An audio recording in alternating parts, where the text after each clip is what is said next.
The Seahawks have high expectations heading into the first season under new coach Mike Macdonald. How do they stack up against the rest of the league from a position-by-position basis? We're going to be taking a deep dive here on our Blue Friday edition of Locked On Seahawks.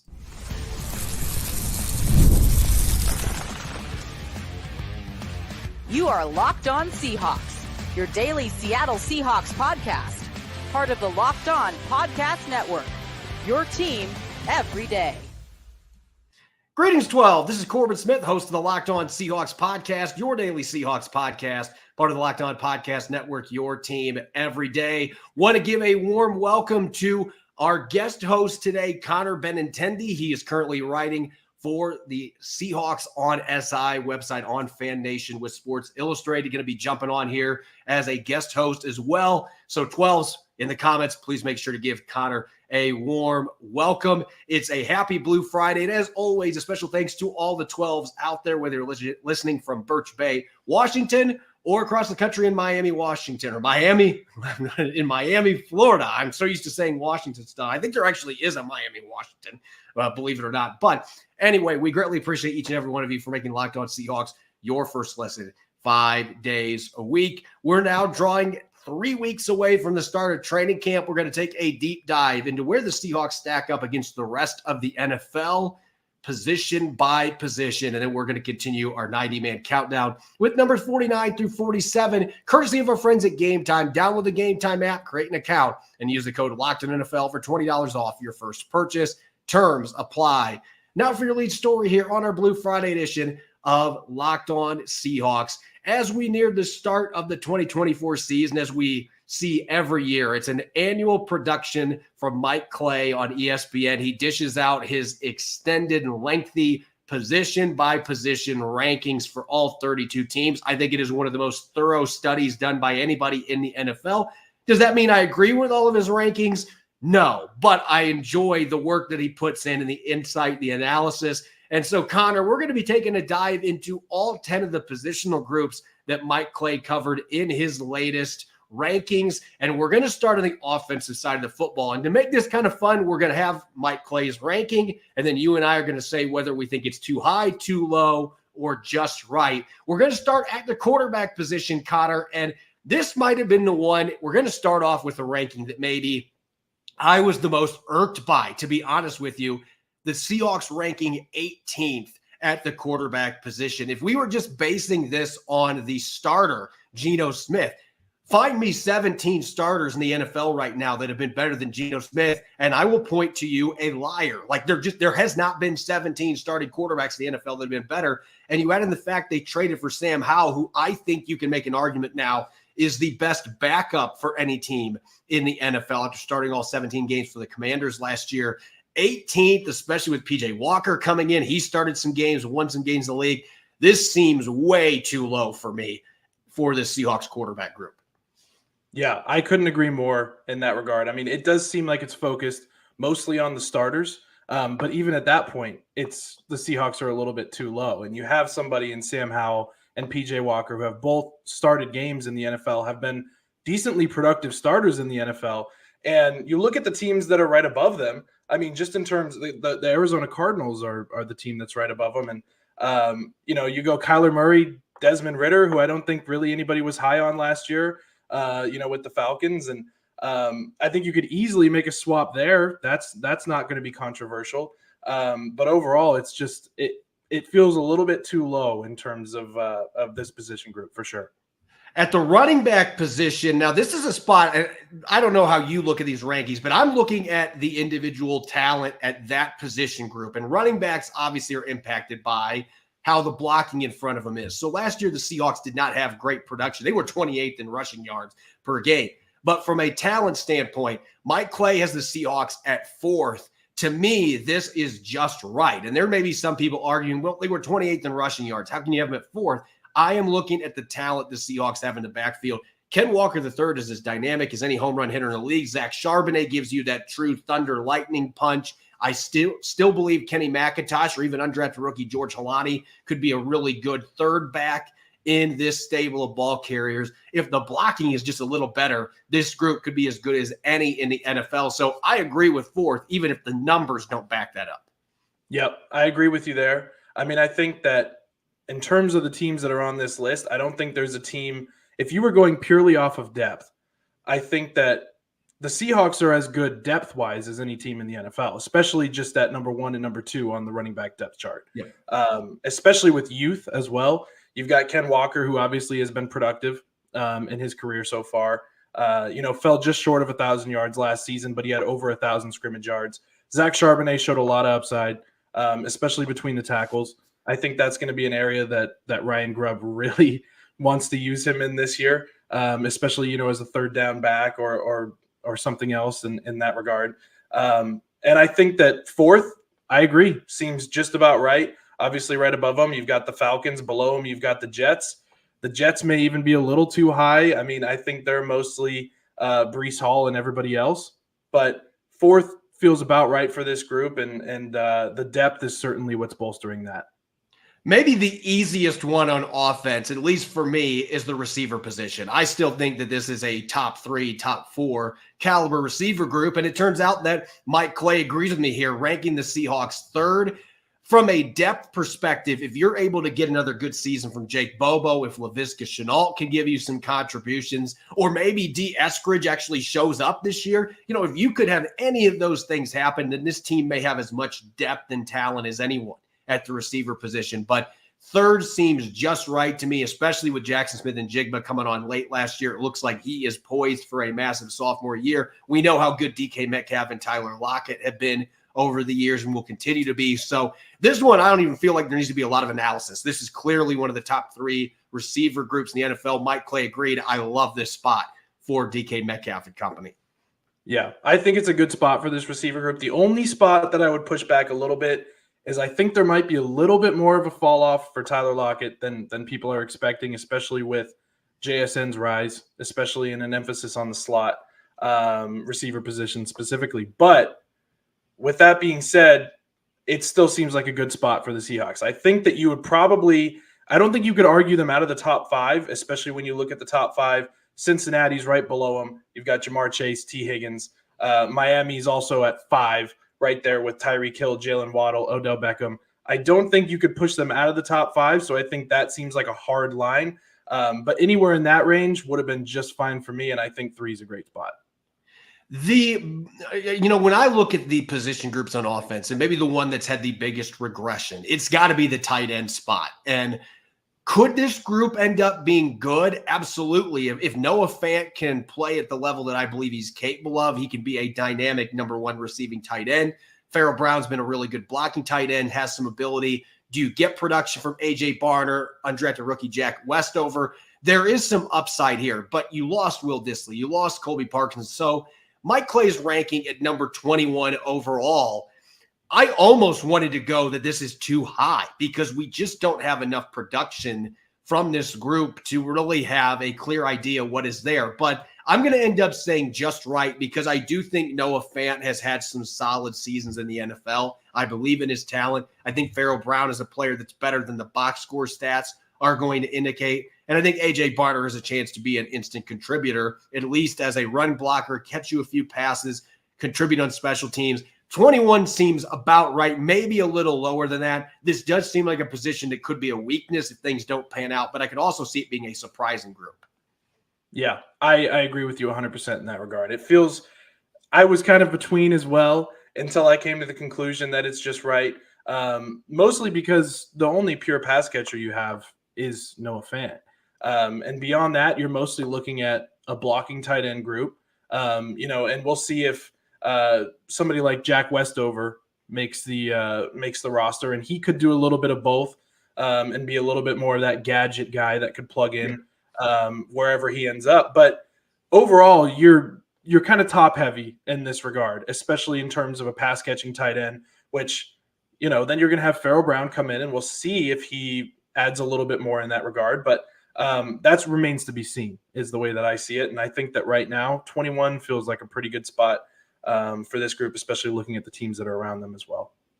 If this sounds familiar, well, it should, with the way the last decade or so has gone. The offensive line for Mike Clay coming in at 32nd, dead last. We know that this has been a group that has consistently held down Seattle's offense in terms of where it stacks up with the rest of the league. And I'm going to say just right on this one from the perspective, I don't think Seattle has the worst offensive line in the NFL, but I think right now, based on what we know, they have to be near the bottom of the league. And there's a few things we have to consider here.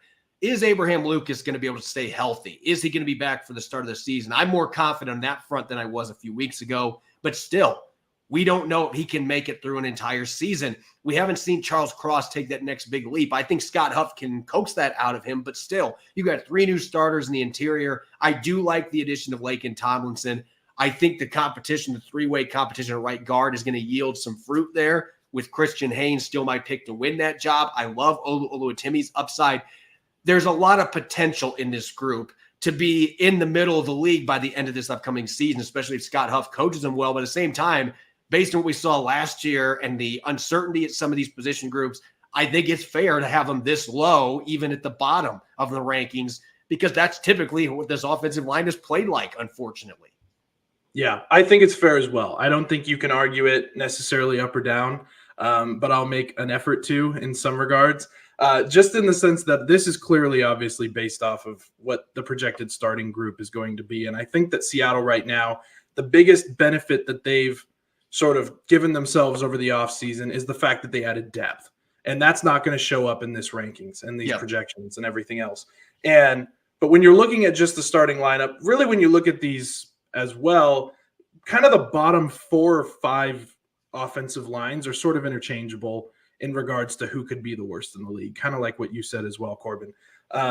You could pretty much take anybody from the New York Giants and down from 27 to 32, and you could move them up or down, and I don't think anybody would make a fuss about it just because there is so much parity in that regard, and they are very similar in terms of their strengths and weaknesses. And overall, though, you can't make a concrete argument to move Seattle up from 32 based off of their performance the last couple of years. Yeah, this is truly, I think, a reputation-based ranking just as much as the performance we saw last year. And there were injuries. There were some other factors in there. But you could really juggle those last 5 or 6 teams into a random. You could maybe justify it. That's the way it fits a lot of teams that are very even in ineptitude on the offensive line. When we come back, we're going to continue Mike Clay's rankings on the defensive side of the football. Were they just right, too high, too low? We'll be diving in coming up next year on our Blue Friday edition of Locked On Seahawks. This episode of Locked On Seahawks is brought your way by Game Time. You shouldn't have to think about skipping a mortgage payment when you want to buy tickets to your next big event. Game Time is the fast and easy way to buy tickets for all the sports, music, comedy, and theater near you. They've got killer last-minute deals, all-in prices, views from your seat, and with their best price guarantee, Game Time takes the guesswork out of buying tickets. Back in April, my wife and I scored awesome seats to watch the Colorado Avalanche and the Winnipeg Jets in the 5th row near center ice at under $125 a ticket. Unfortunately, the Avalanche did get clobbered in that game, but it was still a blast. We didn't have to pay an arm and a leg for amazing seats between 2 prospective playoff teams. Game Time has deals on the tickets you want right up to the day of the event, and the Game Time guarantee means you'll always get the best price to write your own memories. If you find tickets in the same section or row for less, Game Time will credit you 110% of the difference. Take the guesswork out of buying tickets by using Game Time. Download the Game Time app, create an account, and use the code LOCKEDON for $20 off your first purchase. Terms apply. Again, create an account and redeem the code LOCKEDON for $20 off. Download Game Time today. Last-minute tickets, lowest price guaranteed. Welcome back to the Locked On Seahawks podcast, Blue Friday edition. I'm your host, Corbin Smith. Glad to be joined here by my guest host, Connor Benintendi. And a special thanks to all the 12s tuning in. Thank you, as always, for making Locked On Seahawks your first listen 5 days a week. We greatly appreciate it, as he does each and every year. And again, I have great respect for the work that Mike Clay of ESPN does, putting together position-by-position rankings. We're going to continue taking a look at where the Seahawks stack up with the rest of the NFL. Now switching gears to the defensive side of the ball, and we're going to discuss and debate a little bit whether it's too high, too low, or the ranking is just right. We're going to start off in the trenches with the defensive line, and it's interesting, Connor, because last year this was a team that really struggled stopping the run. They were the worst team in the league after Uchenna Nwosu got hurt, and a lot of people are going to point to the defensive line and say, well, they've got to have a big part of that. And yet you look at the talent that this group has. They've added Byron Murphy II, Leonard Williams coming back on a new contract. Jaron Reed had a rejuvenation season last year. You have to believe Draymond Jones is going to give you more. Mike Morris, Miles Adams potentially still being there. You added Jonathan Hankins as a true nose tackle. So I think the second ranking here, it might seem a little high for a lot of fans, but I think this is just right in terms of talent. You've got veterans, you've got youngsters, you've got tons of versatility that I think Mike Macdonald is going to be drooling over going into this season. And I thought Leonard Williams was a really nice addition, even if it didn't translate to wins and losses. I felt like he played at a really high level. So this is a top 3 group, in my opinion, especially with some of the players that have left the league. The Rams lost Aaron Donald, for example. This is a team that I think should have one of the best defensive lines in the NFL this year. Yeah, I agree. And I think that this is another situation, I should say, where the depth is really what's helping them. It's funny to go from flipping from being one of the worst interior defensive lines in the NFL last year to suddenly being one of the most talented and deep defensive lines in the NFL, potentially for 2024. But it is a legitimate ranking, and I think that this is a great spot. When you go down beyond them, you've got the Detroit at 3, you've got Atlanta at 4, and you've got Kansas City at 5. I could not put either of them at or above number 2 and above the Seahawks. I mean, when you go down the line, like you said, Leonard Williams, maybe it didn't go straight to wins and losses, but he was a productive member and he looked way better in the Seattle Seahawks lineup than he did with the New York Giants, at least from a production standpoint. And obviously Jaron Reed is going to be a factor there. And Byron Murphy, obviously just bringing in as a rookie is going to be an immediate boost to that interior line. I think overall, this is a great spot for them, and I think it's going to be a spot that they could be at also for years moving forward, which is important because we're going to want that continuity and we're going to want that depth of younger players who are still able to contribute beyond just 2024. Staying on the defensive line, this was one of the toughest position groups for me to evaluate, and it's kind of been that way for a couple of seasons now. The Seahawks have invested a ton of capital, whether it's draft picks, big contracts, you name it. They've invested a ton of capital into their edge rushing group, and the production has been very hit and miss. You did get 9.5 sacks from Boye Mafe last year. You got 9 sacks from Uchenna Nwosu 2 years ago. Last year, unfortunately, got hurt 5 games into the season and missed the rest of the year.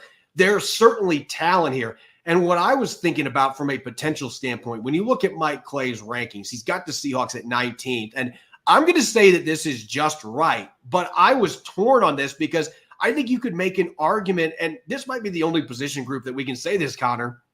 I think you can make an argument for too high, too low, and just right, depending on how you shape your argument. And because there is so much upside in this group. You've got 3 former second-round picks. We've seen Darrell Taylor tantalize with his pass rushing at times, but he's been so up and down. In the run defense, it's been optional at best.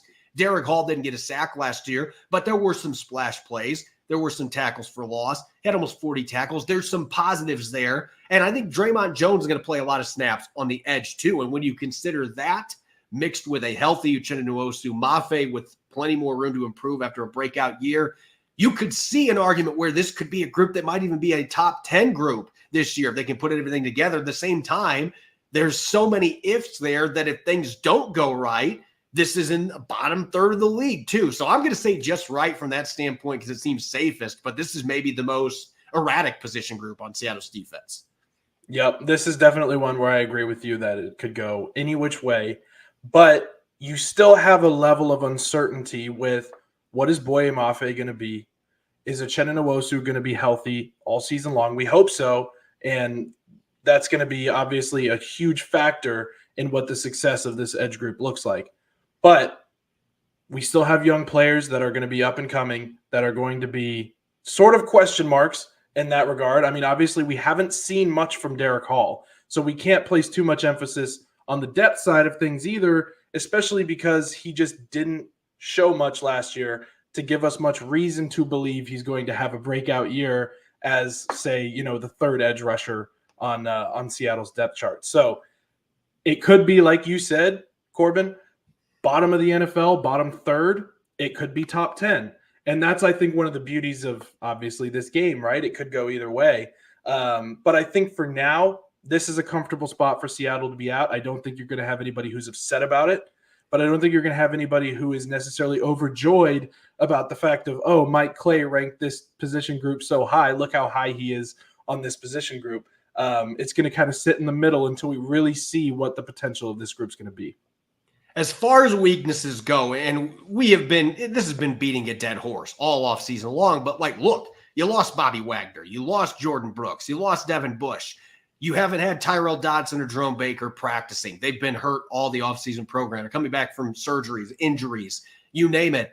This is a completely overhauled inside linebacker group that's got nothing but questions at this point. Jerome Baker's probably the biggest sure thing, and he got cut by the Dolphins last year. He's been a solid, not spectacular starter. You don't know if Tyrese Knight is going to be ready to play right away. So I'm going to be honest with you. When I saw Mike Clay rank them 19th, I thought immediately, not only is that too high, that is in a different stratosphere than what it should be without Bobby Wagner and the guys that they have. Do I think this group could potentially exceed expectations? Sure, it's possible, but I am down on this group compared to the rest of the defense. I would probably have them in the bottom 4 or 5 right now at inside linebacker.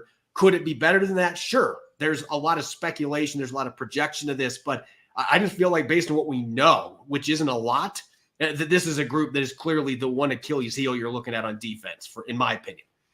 Yeah, no, I agree with you there. And this kind of feels more like the ceiling for this group, if that makes sense. Yeah. Which is interesting that, especially when you look at, say, the quarterbacks, where you have them down at 18th. And that's maybe a bias against Geno Smith or Sam Howell, which is possible. But when you look at this group, this just doesn't feel like a position group for Seattle that's jumping off the page right now, especially as we go through the offseason program. And we haven't seen much. Maybe we're going off of production here, past production. Obviously, Tyrell Dodson had a solid season last year. Jerome Baker has been a solid linebacker. But Jerome Baker's getting older. Tyrell Dodson is still somewhat unproven, especially in a larger sample size. So we can't place much emphasis there. Tyrese Knight is a complete unknown, even though he's shown upside. And then you go John Radigan and Drake Thomas, who have had very limited NFL experience, especially on Sundays.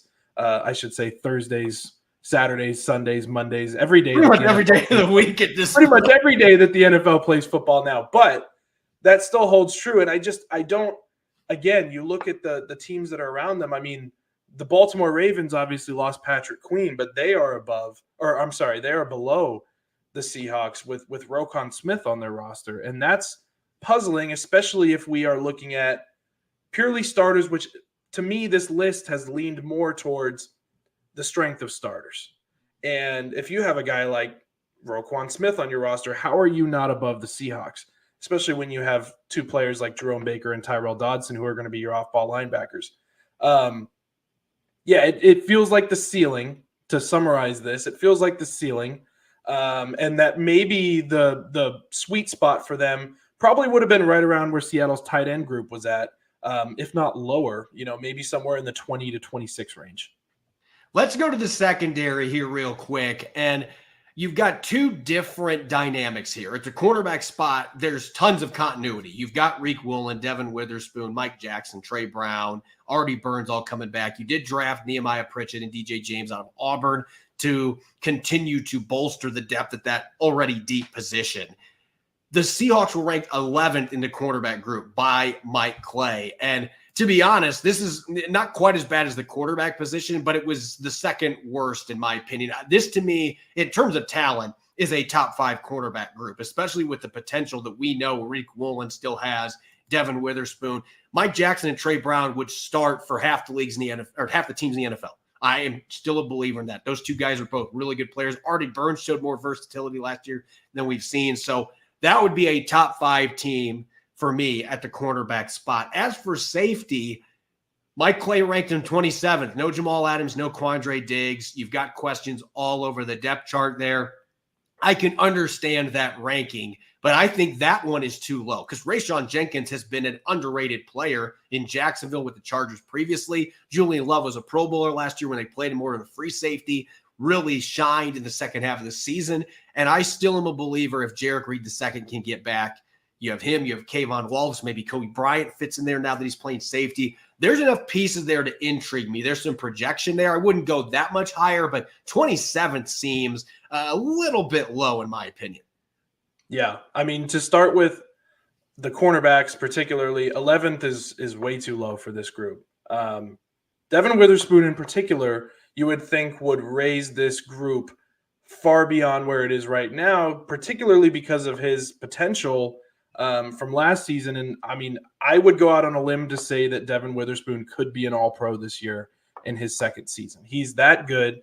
He is that versatile. And Mike Macdonald has the ability to utilize him possibly better than any other coach in the NFL.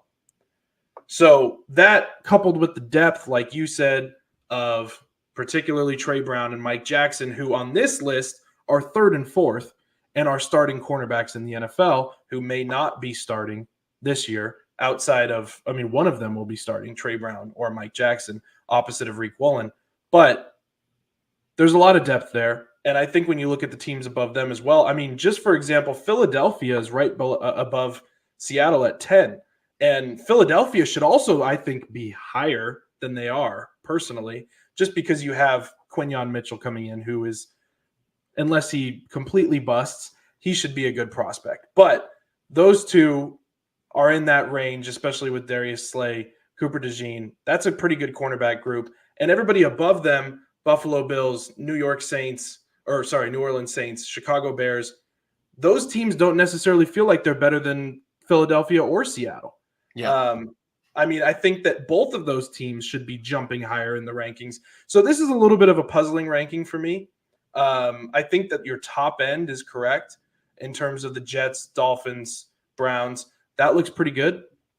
But for the cornerback rankings, I think Seattle is just getting snubbed here a little bit. As much respect as I also have for Mike Clay, as you do as well. But the safety unit, I think it's actually about right where it should be right now, just because there is so much turnover. I think Julian Love maybe is getting snubbed a little bit here as well. But this feels a little bit similar, especially with the current nature of safeties in the NFL where there's so much turnover. I mean, Justin Simmons, who is arguably one of the better safeties in the NFL, is still not on a team. And when you take stuff like that into account, you're having a list here where Julian Love, Rayshawn Jenkins is only 27th, but above them and below them, it's not that much different in terms of how quality of these players are. So I think I'll push back a little bit on your opinion in that regard, where I think it's pretty good right now, but I think that, again, this safety room has an ability to have a ceiling that is much higher and be much more around, say, the 10 to 15 range when the season concludes.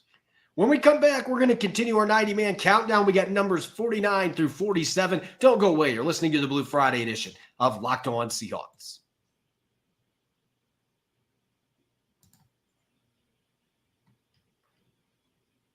Welcome back to the Blue Friday edition of Locked On Seahawks. I'm your host, Corbin Smith. Glad to be joined today by guest host Connor Benintendi. And a special thanks to all the 12s. As always, thank you for making Locked On Seahawks your first listen 5 days a week. We greatly appreciate it. We are now in the top 50 in our 90-man countdown and very close to the halfway point. We are at numbers 49 through 47. And Connor, we're going to start on the offensive line. And this is one of the veterans that I highlighted a few weeks ago that I think maybe should be looking in that rearview mirror a little bit. And I know Stone Forsythe played above expectations last year, starting 8 games. I think at least he played better than we anticipated he would. He showed some growth in the field. Seattle won several games that he started at right tackle. And yet he's in the final year of his rookie contract. You brought in George Fant, who is going to clearly be ahead of him on the depth chart. You drafted Mike Jarrell in the 6th round. They've got an undrafted rookie, Garrett Greenfield, that they like. This feels like one of those situations where unless he is light years ahead of some of these incoming rookies and Mike Jarrell looks completely outclassed, things of that nature, this could be a situation if all things are even that Seattle says, you know what, we're going to go with the young guy that's got 4 years of club control over the player that's going to be a free agent next year that probably isn't going to be a starter for us in the league. Yeah, and I think when you really look at it, there is a path, unfortunately, because Stone Forsythe has played a quality role for Seattle, especially last year. I think there is a path to Stone Forsythe not being on the 53-man roster. And that's purely because of the addition of George Fant, who is a little bit more of an experienced guy who has done similar things to Forsythe in his career. Obviously George Fant had a start to his career with Seattle and, a former basketball player. And he's a really interesting story, so on and so forth. But Forsythe may be the odd man out in terms of that swing tackle that they want to move from left to right. And I don't think they necessarily need two swing tackles who are backups. It could be where he gets pushed out, like you said, obviously just by the added depth. And this is a much deeper offensive line than it was last year when Stone Forsythe was needed on a regular basis.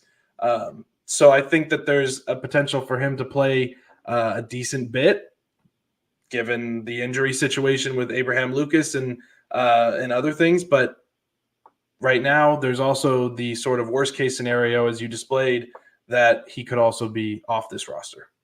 As far as dark horses are concerned, or players that are really under the radar, Jarek Reed II tore his ACL late in his rookie year. I think before that injury, he was Seattle's best non-kicker, non-punter special teams player. He was playing lights out, making a ton of tackles, downing punts, brought a ton of energy. We saw what he did after the Lions game wearing the blue ski mask. Like, he was a guy that really endeared himself to the veterans in this locker room.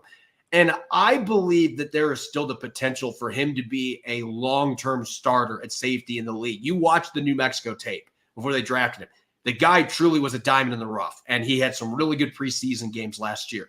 We don't know if he's going to be back for training camp. We don't know if he's going to miss an extended part of the regular season coming back from that ACL tear. From my understanding, there is a chance that he could be back on the field at some point in training camp. If that happens, I'm going to go out on a limb and say that there's a chance he not only plays a ton of special team snaps, but I could see Mike Macdonald eventually giving him some reps on defense, because I could see him being the future for the Seahawks at safety. A great athlete, a tough tackler, can play both safety spots. He's got that versatility Mike Macdonald craves. It's just going to boil down to health, which really makes him a wild card here.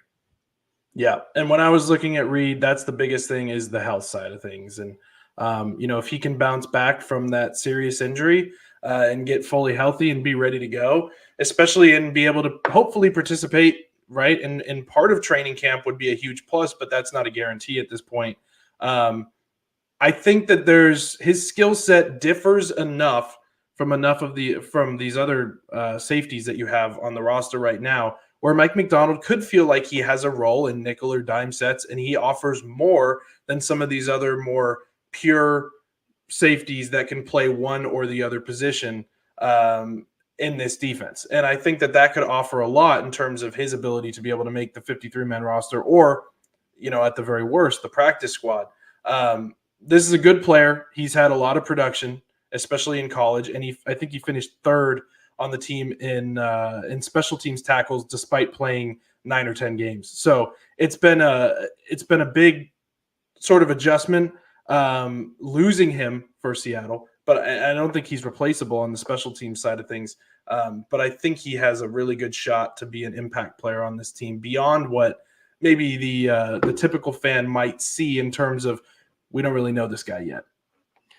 We talked linebackers earlier, how that was a position where there's not a lot of optimism, and a lot of it just has to do with the uncertainty. And the one player the Seahawks drafted at the position in the 4th round, Tyrese Knight out of UTEP. You look at the stats, 140 combined tackles last year. He had 32 tackles for loss for the Miners in his college career, 9 sacks, a bunch of pass breakups.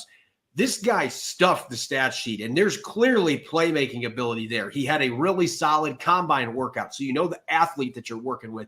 And yet there were a lot of plays on his college tape that left you scratching your head too. So Mike Macdonald taking that gamble on him in the 4th round with the linebacker guru tag that he has now, that speaks volumes to me that Mike Macdonald sees a player that, look, those splash plays, I can make that much more consistent, and we can get rid of a lot of that baggage, that lack of assignments that we saw at times, and the instincts, the guesswork that we saw at times. I can clean that up, and I believe this kid can be a starter. He has played snaps at both inside linebacker and weak side linebacker. He's been a pass rusher. He can handle all those different roles. And so I think the upside here is through the clouds. I think if Mike Macdonald can reach him, there's a chance this kid could be a long-term starter. At the same time, I don't know if we're going to see that start this year because there's a long way to go. There were some encouraging signs on the practice field, but we got to see the pads on where he fits in the preseason. They've got the established veterans to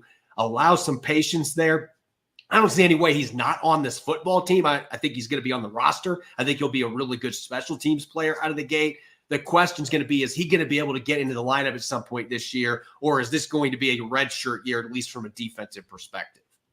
Yeah, and I would go on record as saying I think he will see the field at some point during this year, just because, obviously right now Dodson and Baker are both dealing with injuries. Who knows what their long-term health would look like? I'd never wish that on either of those linebackers, but there is a chance that whether it's not a serious injury and whether Dodson or Baker needs to miss time here and there, that's going to be a situation where Knight could step up and fill in those situations. Injuries happen in football. We all know that. That's going to be a regular thing.